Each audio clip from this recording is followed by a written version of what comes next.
Seorang wanita terlihat sedang meminta pandai besi untuk memperbaiki pedangnya. Setelah membayar biaya perbaikannya, wanita itu pergi. Tapi tiba-tiba muncul beberapa bandit melihat wanita itu sepertinya orang kaya dan bisa dirampok. Di tengah kerumunan mereka mulai menyergap. Tapi tak disangka wanita itu pandai berkelahi, bahkan berhasil memanah kaki si ketua bandit. Tiba-tiba muncullah para prajurit berkuda memanggil wanita itu dengan sebutan ratu. Ternyata dia memang seorang ratu. Para bandit langsung akan dieksekusi karena telah bersikap lancang pada ratu. Tapi ratu berkata, lepaskan saja mereka. Beralih di sebuah medan perang, seorang raja bernama Raja Gonamu sedang melihat kondisi medan bersama seorang petinggi prajurit. Tak lama raja kembali ke barak. Lalu datanglah beberapa prajurit lagi berkata kalau semua prajurit sudah siap bertempur. Tapi raja masih menunggu satu orang lagi, yaitu seorang dukun agung. Ia akan meramal apakah pertempuran kali ini membuahkan kemenangan atau kekalahan. Dukun agung ini bernama Sabi. Selama ritualnya, sekelebat ia mendapat penglihatan bahwa raja akan tewas. Tapi begitu ritual itu selesai, ia melapor pada raja bahwa nanti di pertempuran kita akan mendapatkan kemenangan. Mendapat kabar itu, raja pun dengan percaya diri mulai memimpin pasukannya ke medan pertempuran. Pertempuran kali ini adalah untuk memperebutkan wilayah kekuasaan. Sementara itu beralih di kerajaannya, para dewan dari berbagai distrik tengah ribut soal peraturan bantuan sosial untuk para rakyat kecil. Sebagian dari mereka ingin menghentikan bantuan itu dan menyuruh rakyat kecil berhemat saja. Namun tak lama datanglah sang ratu bernama Ratu Wu. Ia menengahi keributan itu dan berkata, bantuan untuk rakyat tak akan dihentikan. Seorang dewan berkata, Anda tak punya hak untuk memutuskan kebijakan. Tapi asisten ratu berkata, selama raja berperang, kerajaan milik ratu, jadi keputusannya juga sah. Ratu melanjutkan, bantuan ini adalah ide dari raja dan tak ada yang boleh menghentikannya. Sikap ratu ini membuat sebagian dewan tak senang. Ditambah lagi, raja dan ratu belum mempunyai anak sebagai penerus tahta, membuat ketidaksukaan dewan pada ratu semakin menjadi. Di istananya, ratu sering bermain catur bersama asistennya. Ratu Wu memang berbeda. Sejak muda ia sudah menyukai latihan fisik dan bermain strategi berperang. Lalu beralih kembali ke medan perang, raja dan para prajuritnya terus bertempur. Hingga akhirnya raja berhasil menghabisi pemimpin dari prajurit lawan. Akhirnya kemenangan berhasil didapatkan sang raja. Berita kemenangan itu langsung dikabarkan ke kerajaan. Ratu segera menyiapkan diri, berdandan dan mengganti pakaiannya untuk menyambut kedatangan sang raja. Ratu kemudian menemui raja di ruangannya, tapi ia terlihat sedang dirawat. Terlihat ternyata luka-lukanya cukup banyak, membuat ratu khawatir. Sementara di aula istana, acara penyambutan raja sedang berlangsung. Ratu datang ke sana sendirian, membuat sebagian dewan bertanya, apakah sang raja terluka parah? Seorang dewan yang benci pada ratu berkata, di mana raja sekarang? Apa dia terluka parah hingga tak bisa datang ke sini? Tiba-tiba pintu terbuka. Sang raja masuk dengan langkah gagah, seolah luka-luka seusai pertempuran tadi tak pernah ada. Seluruh dewan membungkuk hormat. Raja berkata, mari kita lanjutkan acara ini. Di sampingnya ratu memperhatikan raja. Terlihat ia menyembunyikan rasa sakitnya karena lukanya masih belum sembuh. Tapi raja harus terlihat kuat karena ia tahu sebagian dewan dari distrik tertentu menginginkan kekuasaannya jatuh. Mereka melihat kelemahan raja bagaikan serigala lapar yang melihat mangsa yang tak berdaya. Namun beberapa dewan tiba-tiba memprotes, sebaiknya ratu segera dilengsarkan dan raja mencari ratu baru agar bisa mendapatkan keturunan. Protes ini sudah berlangsung lama dan raja tak ingin menyakiti ratu, tapi para dewan ada benarnya. Raja dan ratu kemudian meninggalkan aula istana. Para dewan sebenarnya ingin menggulingkan raja, tapi karena raja tak punya celah kesalahan, mereka menargetkan ratu yang belum bisa memberi raja keturunan. Siang itu raja mendatangi istana ratu dan berkata, para dewan semakin terlihat ingin mengambil alih kekuasaan dengan terus menyalahkanmu. Tak menutup kemungkinan mereka akan menyakitimu lebih dalam lagi. Sebelum itu terjadi, aku akan melengsarkanmu dan memindahkanmu tinggal di tempat yang lebih aman. Ini yang bisa kulakukan untuk melindungimu, ucap raja. Ratu hanya terdiam, ia tahu perkataan raja ada benarnya. Raja pun meninggalkan istana ratu untuk beristirahat. Tapi selang beberapa waktu, kepala pengawal mengabarkan hal tak terduga, sang raja telah meninggal. Flashback beberapa tahun sebelumnya, sejak masih kecil, ratu yang bernama Wuhi memang sejak dulu menyukai hal-hal yang biasa dilakukan pria. Mulai dari bertarung dan juga bermain strategi perang. Sifatnya yang tomboy sempat membuat keluarga Wuhi khawatir, namun mereka masih punya satu anak lagi yaitu kakaknya Wuhi bernama Wusun. Beranjak dewasa, Wuhi tumbuh menjadi gadis tomboy, bahkan ia bercita-cita ingin menjadi jenderal perang. Namun pada suatu siang, rombongan kerajaan datang. Mereka ingin menikahkan anak kedua raja dengan Wusun. Wusun tak mau karena menikah dengan anak kedua raja tak akan membuatnya menjadi ratu. Ia ingin menikah dengan anak pertama raja. Tapi permintaan kerajaan ini tak bisa mereka tolak. Akhirnya Wuhi berkata, biar aku yang menggantikan kakak menikah dengan putra kedua raja. Akhirnya Wuhi pun datang ke kerajaan dan bertemu dengan putra kedua tersebut yang bernama Gonamu. Tapi karena terjadi konflik, anak pertama raja yang seharusnya menjadi raja diusir dari kerajaan. Dan Gonamu sebagai anak kedua menjadi raja dan Wuhi pun menjadi ratunya. Wusun yang beberapa tahun lalu menolak menikah dengan Gonamu, kini berbalik ingin menjadi istrinya. Ia mencoba berbagai cara menggoda sang raja, tapi raja tak menginginkannya. Itu membuat Wusun marah dan cemburu pada adiknya. Di ruangannya datanglah dukun agung Sabi. Sabi berkata, jika kau ingin memiliki sang raja, aku punya ramuannya. Cukup satu tetes di makanan raja akan membuatnya jatuh cinta padamu. Tapi karena ketamakan Wusun, ia meneteskan 3 tetes ramuan ke makanan raja. Sementara di ruangan raja, kepala pelayan sedang bersiap untuk mengobati luka-lukanya. Raja dalam keadaan terpejam. Tapi ketika diperiksa, raja sudah tak bernafas. Beberapa pejabat kerajaan langsung masuk ke ruangannya dan memeriksa keadaannya. Tapi hasilnya sama, raja sudah tak bernafas dan tak ada denyut nadinya lagi. Berita ini langsung dikabarkan kepada keluarga Wu, keluarganya ratu. Sementara itu, Wusun mencari-cari keberadaan Sabi. Wusun mengira ramuan Sabilah yang membuat raja tewas. Di ruangannya, ia meneteskan ramuan itu ke mangkuk berisi ikan. Setelah beberapa tetes, tak lama ikan itu melompat kejang lalu mati. Wusun merasa bersalah, apa karena tadi ia meneteskan ramuan terlalu banyak. Sementara itu, Ratu Wu mendatangi ruangan raja, melihat raja berbaring tak bergerak di tempat tidurnya. Ia terlihat seperti tertidur, tapi nyawanya sudah melayang. Ratu berkata, kemungkinan ada yang mencelakai raja hingga ia tewas seperti ini. Ratu tahu, beberapa jam lalu ia melihat raja masih sehat. Hanya ada beberapa luka, tapi tak parah. Kematian tiba-tiba ini jelas menjadi tanda tanya besar. Dengan tewasnya raja, posisinya akan diganti oleh adik raja atau putra ketiga bernama Balgi. Balgi dikenal sebagai orang yang kejam. Jika Balgi menjadi rajanya, keselamatan Ratu Wu bisa terancam. Seorang penasehat kerajaan bernama El Paso menyarankan Ratu Wu untuk lari menyelamatkan diri. Ratu bertanya, apa ada cara lain untuk menyelesaikan masalah ini? El Paso menjawab, ada satu cara lagi, yaitu Ratu harus menikah dengan Balgi. Dengan demikian, konflik dan pemberontakan yang mungkin akan terjadi di masa depan akan bisa diredam. Selain Balgi, yang harus dikhawatirkan adalah putra pertama raja atau kakak Gonamu yang pernah diusir dari kerajaan. Mendengar kematian raja, putra pertama itu pasti menginginkan tahta raja juga. Pemberontakan besar-besaran bisa terjadi. Untuk meredam itu semua, Ratu Wu harus menjadi istri Balgi. Sementara itu, El Paso sebagai penasihat kerajaan memerintahkan agar jangan sampai ada yang tahu tentang kematian raja ini, terutama para dewan. Jika mereka tahu, mereka akan langsung menyerang dan menggulingkan kerajaan karena itulah incaran mereka sejak dulu. Beralih kembali pada Ratu, setelah berpikir dan menimbang-nimbang, akhirnya Ratu berkata, aku akan menikahi Balgi. Keputusan itu diambil Ratu demi agar kerajaan tidak goyah dan meredam pemberontakan yang mungkin terjadi di masa depan. Sementara itu, para pelayan kini diperiksa dan beberapa tabib dipenjara karena masih ada dugaan raja meninggal karena diracun atau karena salah pengobatan. Lalu beralih pada El Paso, ia minta seorang untuk datang ke ruangannya. Pria ini bernama Mugol, orang kepercayaan raja yang setia, bahkan ikut berperang bersama raja. Mendengar raja meninggal, Mugol perlahan mengambil pisau dan berlutut untuk menghabisi nyawanya sendiri. Ia merasa sudah tak ada gunanya lagi hidup. Tapi El Paso berkata, apa kau lupa perintah sang raja untuk melindungi ratu jika sesuatu terjadi padanya? Malam ini ratu akan pergi mendatangi Balgi. Kau harus mengawal dia, memastikan keselamatannya. Mugol perlahan menurunkan pisaunya dan bersedia melakukannya. Sementara itu beralih di sebuah desa, seorang pria sedang bertaruh dengan uangnya. Karena dia curang, dia pun dihajar oleh yang lainnya. Pria itu pun kabur dari kejaran orang-orang yang mengamuk. Tiba-tiba muncullah Mugol, malah membantu si pria ini. Ternyata pria ini adalah orang kepercayaan Mugol. Mugol perlu tambahan orang untuk melindungi ratu. Walaupun pria yang bernama Mochi ini suka berbuat onar, tapi Mugol percaya padanya. Kembali pada ratu, ia mengobrol dengan El Paso. El Paso mengingatkan, Balgi adalah orang yang kejam. Tapi ratu berkata, aku ini bagaikan bidak catur, harus mengatur strategi agar kerajaan ini bisa selamat. Sementara itu di luar, Mugol dan Mochi sedang menyiapkan kereta kuda untuk ratu. Mochi belum tahu siapa yang akan ia antar, tapi begitu ia melihat ratu, ia langsung membungkuk dan mengenalkan dirinya. Ratu mulai naik kereta, lalu tak lama berangkatlah rombongan ratu menuju istana Balgi. Sementara itu kerajaan kini ditutup, tak ada yang boleh masuk ataupun keluar. Ini untuk mencegah bocornya berita kematian raja yang masih dirahasiakan. Setelah itu El Paso mengobrol dengan kepala pengawal kerajaan tentang kemungkinan raja tewas karena diracun. Mereka mengambil makanan terakhir yang raja makan dan memberinya pada ayam. Hasilnya ayam itu mati. Dugaan semakin kuat bahwa raja tewas karena diracun oleh seseorang. El Paso mendatangi penjara dan berkata pada seorang tabib, kuat dugaan raja tewas diracun. Jika kau ingin hidup, temukan pelakunya. Sementara itu seseorang yang misterius tiba-tiba mengirim pesan menggunakan merpati. Untungnya El Paso dan para pengawal melihatnya dan langsung memanahnya. Tapi sayang, ada satu merpati berhasil lolos. Pesan di kaki merpati itu ternyata disembunyikan dengan trik tinta cuka, baru akan terbaca jika dipanaskan. Isi pesannya adalah, raja telah meninggal, ratu akan menikahi Balgi, segera kirim pembunuh bayaran. Ternyata pesan itu berhasil bocor pada salah satu ketua dewan. Flashback ketika Ratu Wu masih kecil, ketika itu Wuhi sudah pandai bermain catur. Otaknya yang cerdas bahkan mampu mengalahkan pecatur-pecatur dewasa yang saat itu sedang mengikuti kompetisi catur di halaman kerajaan. Saat itu Wuhi menyamar menjadi anak laki-laki dan ketika final ia melawan seorang anak lelaki. Tapi ia melihat seseorang yang ia kenal, kemudian Wuhi pun kabur.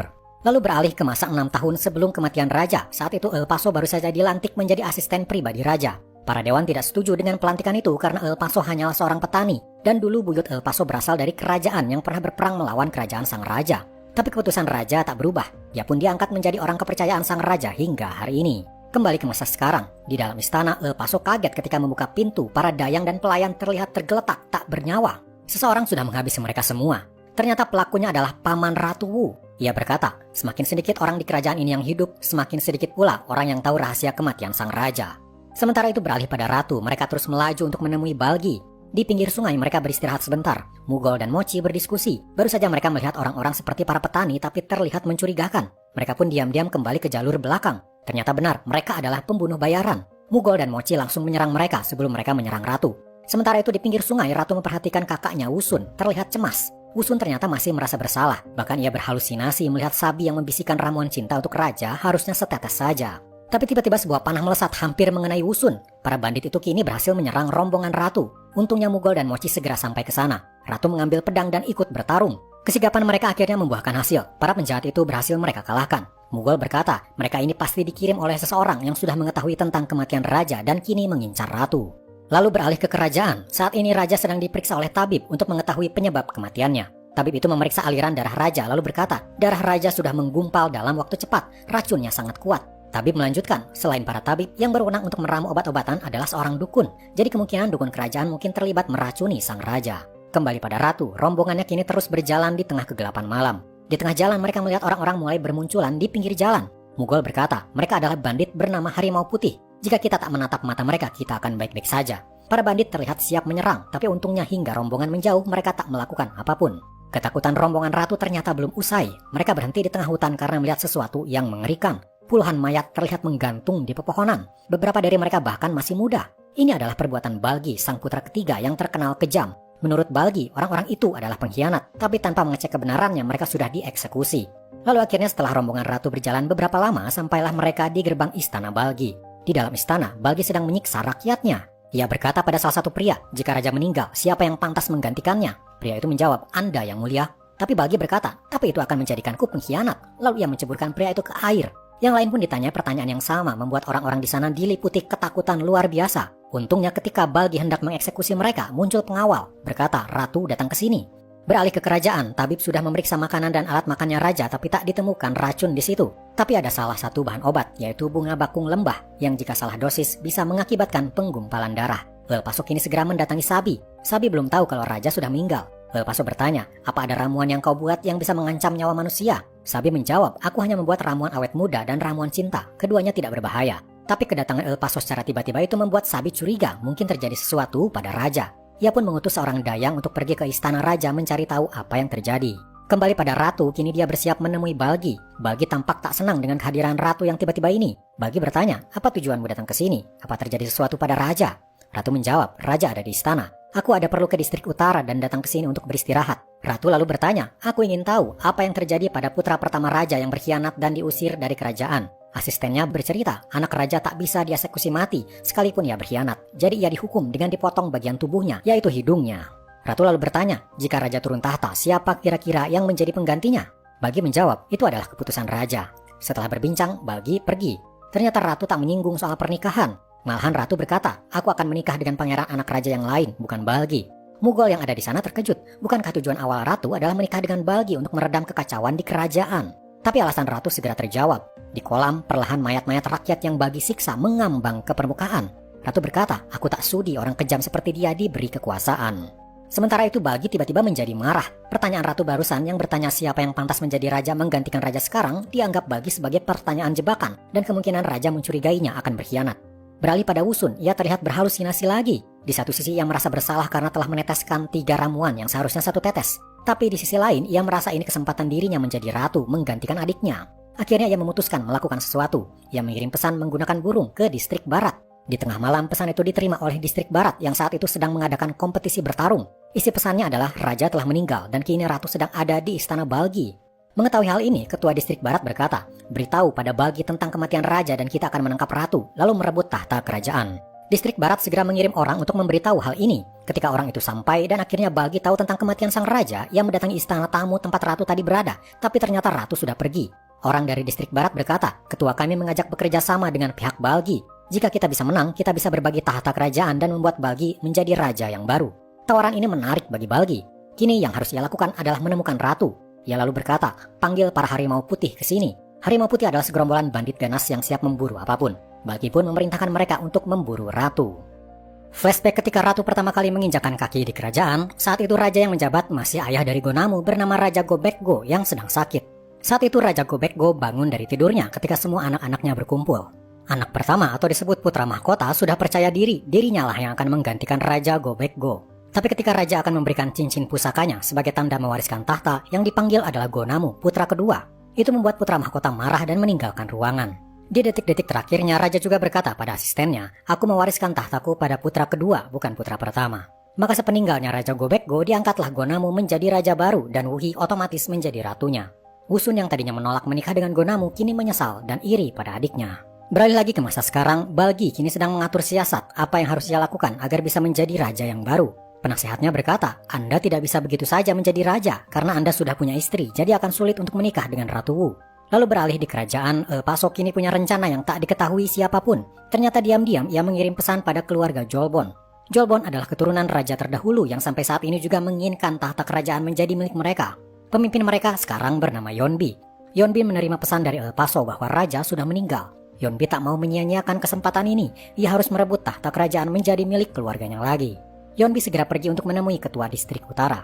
Sementara itu ketua distrik utara juga sudah tahu tentang kematian raja. Bahkan dialah yang mengirim para pembunuh bayaran yang waktu itu menyerang ratu di pinggir sungai. Ketua distrik utara ingin yang menjadi raja baru adalah putra mahkota, kakaknya Gonamu, karena istri putra mahkota adalah keponakan ketua. Tapi tiba-tiba ia kedatangan Yeonbi. Yeonbi langsung berkata, "Tahta kerajaan adalah milik keluargaku, bukan kalian." Ketua distrik utara menantang Yeonbi, tapi tanpa basa-basi Yeonbi menghujamkan pedangnya ke leher ketua, membuat nyawanya langsung melayang. Ternyata Yeonbi tak punya waktu untuk berdiskusi. Ia akan menghabisi siapapun yang menghalangi jalannya. Kemudian beralih lagi pada Balgi. Malam itu Balgi tiba-tiba mendatangi istrinya. Tak disangka, ia dengan tega menghabisi nyawa istrinya dengan pedang. Balgi berpikir, istrinya adalah penghalang yang membuat dia tak bisa menikahi Ratu Wu. Dengan kematian istrinya itu, kini ia bisa menikahi Ratu Wu. Tak lama datanglah penasehat ke ruangan itu. Ia terkejut, Balgi bertindak brutal tanpa berpikir panjang. Lalu beralih pada ratu dan rombongannya, malam itu mereka terus melaju di kegelapan malam. Tiba-tiba mereka merasakan ada yang mengikuti mereka. Ternyata segerombolan harimau putih utusan Balgi berhasil menemukan mereka. Terjadilah penyerangan tiba-tiba. Para pengawal ratu memanah beberapa bandit harimau putih sambil terus berkuda. Tapi jumlah harimau putih semakin banyak. Rombongan ratu kalah jumlah. Jika begini terus, ratu akan tertangkap. Kemudian ketua harimau putih terlihat bersiap memanah Mochi sebagai kusir kereta ratu. Ratu tiba-tiba keluar. Ia membentangkan tangannya membuat jubahnya menghalangi Mochi. Ratu tahu dirinya tak akan dipanah karena harimau putih menginginkannya hidup-hidup. Para harimau putih akhirnya menyerah. Mereka berhenti mengejar ratu. Ketika situasi sudah aman, ratu berkata, "Kita akan mengambil jalan lain, ikuti perintahku." Akhirnya di persimpangan mereka berbelok tajam, membuat keberadaan mereka sulit dilacak. Beralih kembali ke kerajaan, seorang pelayan terlihat bergegas menuju ruangan Sabi.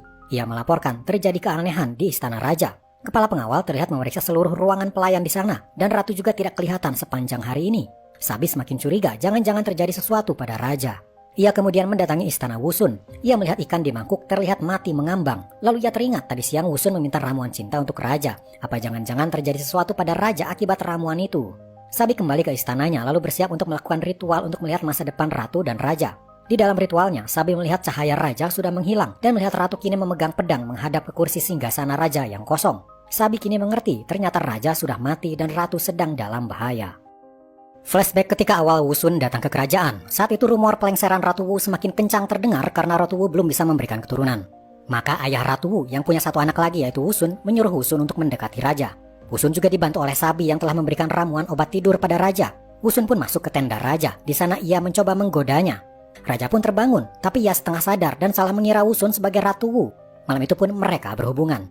Tapi esok paginya raja merasa marah dan berkata, "Aku ingin menghabisimu karena berani datang ke sini. Tapi mengingat kau adalah kakak dari ratu, aku memaafkanmu. Tapi jangan pernah lagi datang ke sini." Kembali ke masa sekarang, di kerajaan El Paso dan keluarga kerajaan kini sedang mengganti pakaian raja sebagai penghormatan terakhir. El Paso bertanya-tanya, siapa yang telah meracuni raja? Dia mencurigai sekretaris kerajaan, tapi El Paso masih belum tahu apa motif sebenarnya. Sementara itu Sabi ternyata mengirim pesan bahwa raja telah meninggal pada distrik timur di mana ayahnya berada.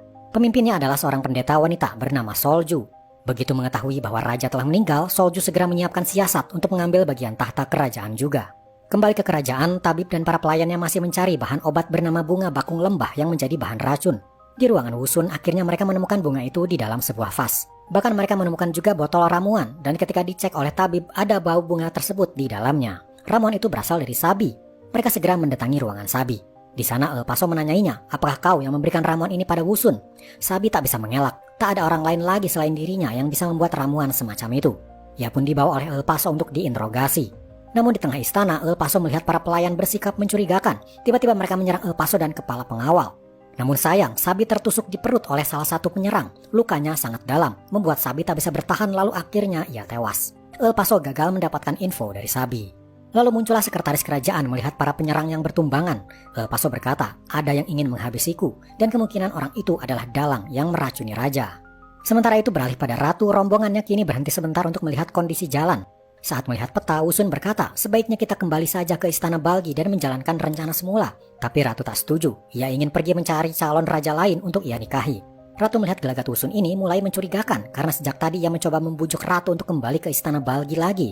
Setelah mengetahui jalan, rombongan ratu segera bergerak lagi. Sambil mengendarai keretanya, Mochi bertanya pada Mughal, apa yang sebenarnya terjadi? Sejak tadi banyak musuh yang mencoba menghabisi nyawa kita. Akhirnya Mughal berkata, raja telah tiada. Kita diperintahkan untuk melindungi ratu untuk sampai ke tujuannya. Lalu tiba-tiba panah melesat dari belakang mengenai kereta ratu. Ternyata harimau putih kembali mengejar lagi dan ternyata kini mereka membawa alat panah membuat rombongan ratu kesulitan melawan. Beberapa pengawal ratu tertembak dan jatuh. Kereta ratu juga semakin banyak terpanah. Di dalam kereta ternyata ratu membawa baju pelindung dan senjata panah miliknya. Ia tak bisa tinggal diam. Ia bersiap dan mulai memanahi para harimau putih. Tapi mereka tak menyerah. Mereka melempar pengait ke kereta ratu membuat ratu tak bisa kabur. Mughal kemudian melakukan sesuatu yang tak terduga. Ia menghancurkan bilik kereta yang terkait. Ketika harimau putih menarik kait itu, bilik itu langsung hancur berkeping-keping. Tapi rombongan ratu akhirnya bisa lepas dari kejaran harimau putih. Kembali ke kerajaan, El Paso mendapat info dari tabib bahwa yang membawa bunga bakung di vas di kamar Wusun adalah sekretaris kerajaan yang bernama Song Wu. Ini artinya kuat dugaan bahwa Song Wu lah yang meracuni raja, tapi bukan oleh tangan dia. Ia memberi bunga itu pada Sabi untuk dibuat ramuan. Ramuan itu akhirnya diberikan pada Wusun, lalu Wusun memberikannya pada raja sebagai ramuan cinta. Jadi El Paso harus tahu apa tujuan Song Wu sebenarnya. Kembali pada rombongan ratu, ternyata usaha mereka untuk melepaskan diri belum berhasil. Para harimau putih kembali mengejar mereka. Ratu teringat, di depan jalan nanti ada daerah bernama Baitu. Ratu pernah mendengar daerah ini dari raja ketika mereka mengobrol santai. Saat itu Ratu ingin tahu seperti apa daerah bernama Baitu. Raja menjelaskan, Baitu adalah sebuah jalan yang di sisi satunya berupa tebing batu dan di sisi lain lagi adalah jurang. Kini Ratu teringat lagi penjelasan dari raja itu dan ia mendapat ide untuk menggunakan jalan tersebut agar bisa lepas dari kejaran harimau putih. Ratu menyuruh Mochi untuk mempercepat kudanya berlari, lalu menyuruh Mughal untuk memotong tali yang menahan bebatuan di sisi tebing. Perlu usaha keras untuk melakukannya, tapi akhirnya ide Ratu ini berhasil dilakukan. Bebatuan dari atas longsor menggelinding ke bawah dengan cepat. Para harimau putih mulai panik karena bebatuan kini mengarah pada mereka. Dengan cepat batu itu menghantam para harimau putih. Satu persatu mereka mati tertimpa batu atau jatuh ke jurang. Di belakangnya ternyata masih ada satu rombongan harimau putih dipimpin oleh ketuanya. Rombongan di depan adalah anak dari ketua dan anaknya telah tertimbun bebatuan membuat sang ketua marah. Para harimau putih mendatangi reruntuhan bebatuan melihat apakah ada yang selamat. Ternyata semuanya tewas, termasuk anak dari ketua harimau putih membuatnya jadi dendam pada ratu. Rencana semula yang hanya ingin menangkap ratu berganti jadi misi untuk menghabisi nyawa ratu. Sementara itu rombongan ratu terus melaju. Tujuan mereka ternyata menuju putra keempat. Dan kini mereka sedang ada di lokasi kuil timur, tempat tinggalnya para dukun. Di sana sedang diadakan ritual pemanggilan roh. Terlihat orang-orang yang melakukan ritual itu kini kerasukan roh. Kembali pada rombongan ratu, kini mereka mencoba mengecoh harimau putih dengan berjalan kaki dan memilih jalan sempit yang penuh dengan semak-semak. Tapi Wusun terlihat mencurigakan. Ternyata diam-diam dia meninggalkan kain pakaiannya sebagai tanda. Tak lama kemudian, para harimau putih sampai juga di tempat itu melihat kain Wusun. Mereka pun segera mengikuti tanda itu dan mulai memburu ratu lagi. Di dalam hutan, rombongan ratu mengendap-endap berjalan menuju istana putra keempat. Mochi mendengar sesuatu dari kejauhan. Ia punya ide, lalu ia meninggalkan rombongan dan mulai membuat suara-suara. Ternyata ia tahu orang yang tadi kerasukan roh juga mengarah ke sini. Mochi pun memancing mereka mendekat. Sementara itu rombongan ratu mulai diserang oleh panah-panah dari harimau putih.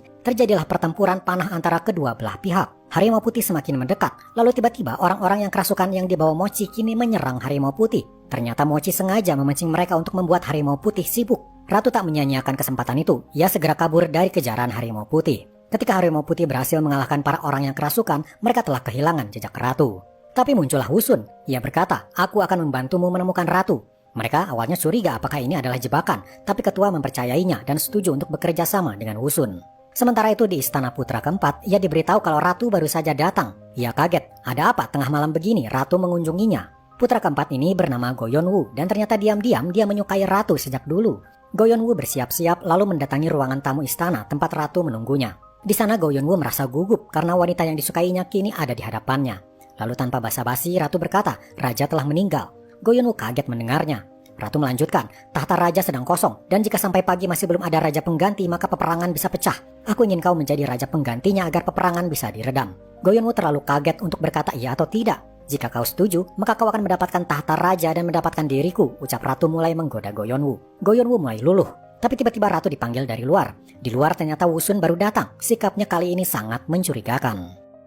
Sementara itu di kerajaan, El Paso teringat ia diberi pesan oleh Ratu sebelum ia pergi, sebuah catatan langkah permainan catur. El Paso membuka catatan tersebut dan mulai bermain catur, seolah Ratu ada di situ. Yang membuat El Paso takjub adalah Ratu bisa membaca 5 langkah selanjutnya, sehingga permainan seolah Ratu benar-benar ada di situ. Lalu di langkah kelima, Ratu berhasil membuat skakmat, membuat El Paso kalah. Pesan ini mengandung arti Ratu dan El Paso mempunyai jalan pikiran yang sama. El Paso kemudian mendatangi sebuah ruangan. Di situ terdapat peta dan bidak catur yang digunakan untuk membuat strategi perang. El Paso kini berpikir apa yang kira-kira sedang Ratu lakukan untuk menyelamatkan kerajaan ini. El Paso mendapat info kalau Ratu batal memilih putra ketiga Balgi sebagai raja baru dan lebih memilih putra keempat yaitu Goyonwu. El Paso kini mengerti, di lokasi istana Goyonwu Ratu akan pergi ke dermaga dan El Paso harus menjemput Ratu di dermaga itu. Ia pun segera memerintahkan para pasukan untuk bergerak ke dermaga itu untuk menjemput Ratu. Lalu beralih pada Ratu, akhirnya putra keempat Goyonwu bersedia menjadi raja. Goyonwu adalah orang yang tidak biasa berperang, bahkan bisa dibilang sedikit manja. Tapi karena ia menyukai Ratu, ia memutuskan untuk memenuhi keinginannya demi sang Ratu. Sementara itu Wusun yang berkhianat diam-diam menuju gerbang belakang, mencoba membuka pintu agar para harimau putih bisa masuk. Tapi siasat itu diketahui Ratu.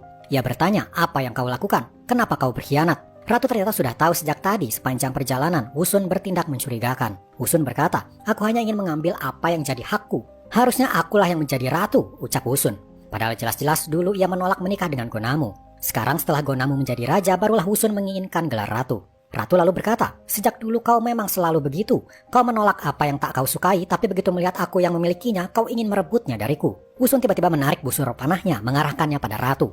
Ratu tak gentar, ia melakukan hal yang sama. Panah Wusun melesat melewati Ratu, tapi panah Ratu tepat menembus dada kanan kakaknya. Wusun tewas di tangan Ratu. Sementara itu beralih pada Balgi, ia tidak sabar ingin segera mendapat tahta raja. Ia menunggu kabar dari para harimau putih, tapi belum ada kabar apapun. Akhirnya ia memutuskan akan bergerak sendiri menuju kerajaan. Kembali pada Ratu ketika matahari baru terbit, rombongan dari istana Goyonwu terlihat melesat keluar dari gerbang. Harimau putih melihat rombongan Ratu itu, lalu segera bergerak mengejar mereka. Di belakang mereka langsung menembakkan panah menghabisi rombongan Ratu. Mugol yang memimpin rombongan mencoba untuk menghindari setiap serangan.